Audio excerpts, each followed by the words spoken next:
एकंदरीत या प्रकरणात? नाही, मी असं म्हणेन की दुर्दैव आहे की महाराष्ट्रातल्या राजकारणाचं आणि राजकीय नेते जे आहेत या सगळ्यांचं असणारं दुर्दैव असं मी त्या ठिकाणी मानतोय की मुंबई ब्लास्ट याच्याकडे ज्या पद्धतीने बघण्यात आलं आणि लक्ष देण्यात आलं त्यानंतरच्या झालेल्या कुठल्याही ब्लास्टमध्ये लक्ष घालण्यात आलेलं नाही. जर्मन बेकरी असेल त्यातले आरोपी सुटले, फर्ग्युसन कॉलेजमध्ये जे बॉम्ब ब्लास्ट झाला, सायकल ब्लास्ट झाला त्याचं काहीच आपल्याला कळत नाही. कबूतरखान्यासमोर जो ब्लास्ट झाला त्याचं आपल्याला काही कळत नाही. त्याच्याचबरोबर असणारा गिरगावमध्ये जो ब्लास्ट झाला त्याचं आपल्याला काही कळत नाही आहे. त्याच्यानंतर RSSच्या ऑफिसमध्ये बाजूलासुद्धा ब्लास्ट झालं, त्याच्यामध्ये असणारा 2 जण मारल्या गेलीत एवढंच फक्त कळलं. त्याच्या पलीकडे काय झालं असं कळत नाही आहे. ह्या सगळ्या ब्लास्टच्या पाठीमागे न शोधण्याचं कारण जे आहे हे मला वाटतं विरोधी पक्षाने सत्ताधारी पक्षाला त्या ठिकाणी विचारलं पाहिजे. आणि प्रत्येक वेळेस जी SIT आहे ही SIT फेल्युअर का होते याची कारणंसुद्धा त्या ठिकाणी तपासली पाहिजेत. हायकोर्टाने अक्षरशः वाभाडे काढलेले आहेत. आता सुप्रीम कोर्ट काय करतं ते बघणं त्याच्यातलं महत्त्वाचं आहे. परंतु कोर्टाने सुद्धा स्टे आम्ही दिला तर त्याचा परिणाम काय होऊ शकतो हे लक्षात घेता त्यांनी त्यांचा निर्णय याच केसपुरता मर्यादित केला अशी असणारी परिस्थिती आहे. तर हे मी असं म्हणेन की या सरकारचं पूर्णपणे फेल्युअर आहे असं मी त्या ठिकाणी मानतो आहे. मधल्या काळामध्ये काँग्रेस राष्ट्रवादीचं सरकार या राज्यात होतं. आता सरकार बदलली पण बरेचसे नेते तेच आता सत्तेत आहेत, पण ते एकमेकावरती आरोप करताना पाहायला मिळतं. ते आरोप करतानाच पाहायला मिळतात आहेत. माझं असं म्हणणं आहे की जी SIT होती आणि जी पोलीस ऑफिसर्स होते की ज्यांच्याकडून व्यवस्थित इन्क्वायरी झाली नाही किंवा एव्हिडन्स गोळा करण्यामध्ये कमतरता झाली किंवा कुणातरी सोम्यागोम्याला पकडा आणि त्याला आरोपी करा असं झालेलं आहे का याची मला वाटतं असणारा चौकशी झाली पाहिजे.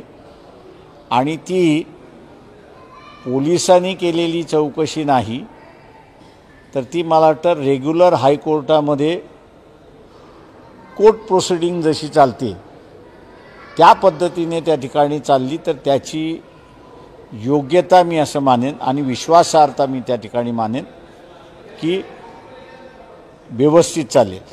नाही तर मी आता जसं सोमनाथ सूर्यवंशीची मॅटर लढतो आहे, जे काही एव्हिडन्स सरकारी पोलीस अधिकाऱ्यांनी कलेक्ट केलेले आहेत ते असे एव्हिडन्स कलेक्ट केलेले आहेत की त्याला हार्ट अटॅक आला असाच एव्हिडन्स गोळा करायला सुरुवात केला आहे. जेव्हा मेडिकल रिपोर्ट असं म्हणतं आहे की death is due to shock. Sir म्हणजे प्रश्न असा आहे की तुम्ही कुठेतरी असं म्हणताय की एखादा न्यायालयीन चौकशी आयोग नेमला जावा. ना, मी न्यायालयीन चौकशी आयोग म्हणत नाही, कारण का न्यायालयीन चौकशी आयोगाला कुठलाही अधिकार नाही. हायकोर्टामध्ये जे SIT आहेत त्यांची असणारी इन्क्वायरी सुरुवात झाली पाहिजे बिफोर दी कोर्ट आणि it should be open to all advocates to appear in that court. Sir, ज्या पद्धतीने आता हे जर उच्च न्यायालयाचा निर्णय मान्य केला तर यांनी कोणाला तरी म्हणजे दोषींना सोडून निष्पाप लोकांना समोर आणलंय का? दोषी अजून मोकाट फिरतात. जजमेंटवरनं तेच दिसते की आरोपी बाहेर आहेत आणि यांनी ज्यांना पकडलं होतं त्यांना आतमध्ये टाकलेलं आहे. हा कोर्टाचा इनडायरेक्ट इंडिक्टमेंट आहे असं मी त्या ठिकाणी मानतोय. सर पण मॅक्सिमम केसेसमध्ये टेररिस्ट आणि ब्लास्ट संदर्भात केसेसमध्ये असं दिसून येते किंवा माओवादाचे आरोप असलेल्या केसेसमध्ये पण दिसतंय की आरोपी निर्दोषच सुटतात किंवा पुरावे गोळा करण्यात यंत्रणा अपयशी ठरतात. इतके कडक कायदे असताना सुद्धा आता काही दिवसात मालेगावचा पण ब्लास्टचा निकाल येईल. क्वेश्चन माझं म्हणणं असं आहे त्याच्यामध्ये की कायदा कडक आहे की न आहे हा वेगळा प्रश्न आहे.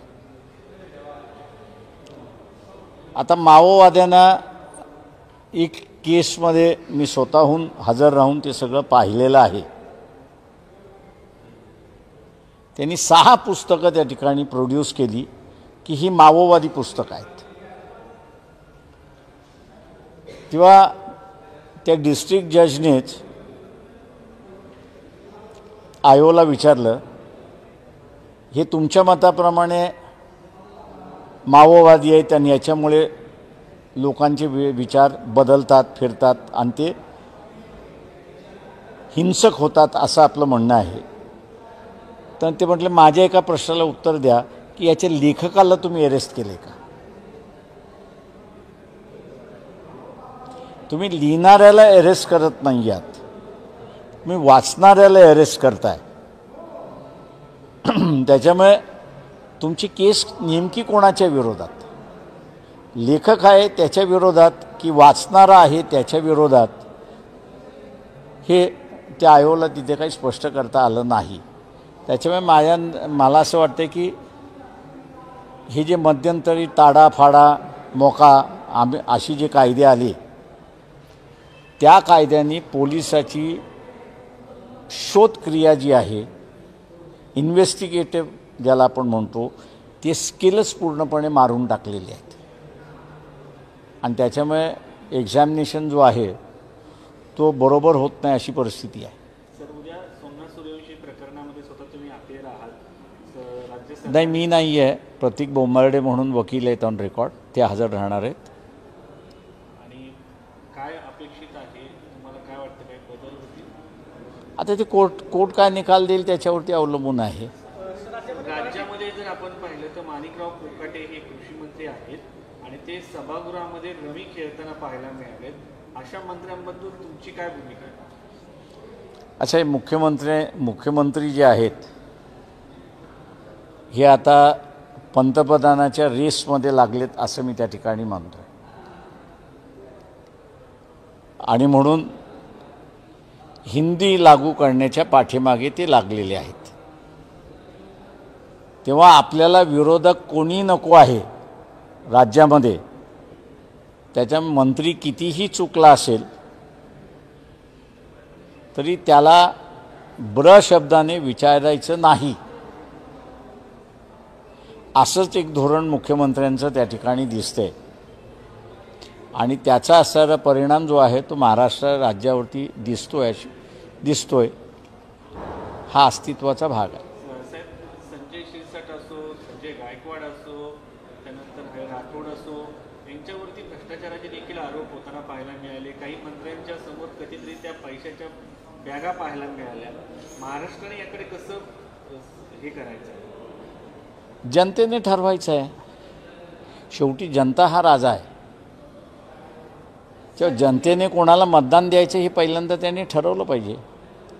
सर, तुम्ही राजधानी दिल्लीत आहात. कालच पार्लमेंटच्या लॉबीमध्ये हे बघितलं गेलं, निशिकांत दुबे आणि त्यांचं जो वक्तव्य होतं एका मराठी माणसाला घेऊन महाराष्ट्राला घेऊन, त्या सगळ्यांना लक्षात घेऊन काँग्रेसचे काही खासदार आहेत, महिला खासदार आहेत, त्यांनी त्यांना घेरलं, जय महाराष्ट्र म्हणून नारा लावला आणि धडा शिकवला. जाब विचारला की तुम्ही संविधानाच्या विरुद्ध अशा पद्धतीने वक्तव्य कसे? मी असणारं जे आहे एवढंच सांगेन की जी काही वॉर्निंग्स बाबासाहेबांनी 25-26 नोव्हेंबरला दिली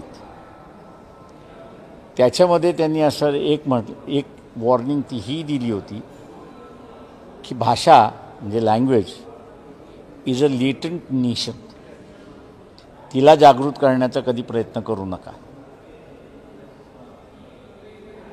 सर,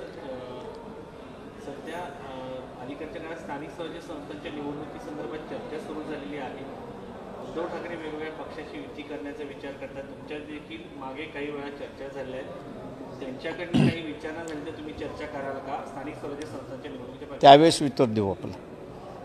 सध्या जरी काही ऑफर आली तरी चर्चा नाही. त्यावेळेस उत्तर देऊ. चलो, थँक्यू.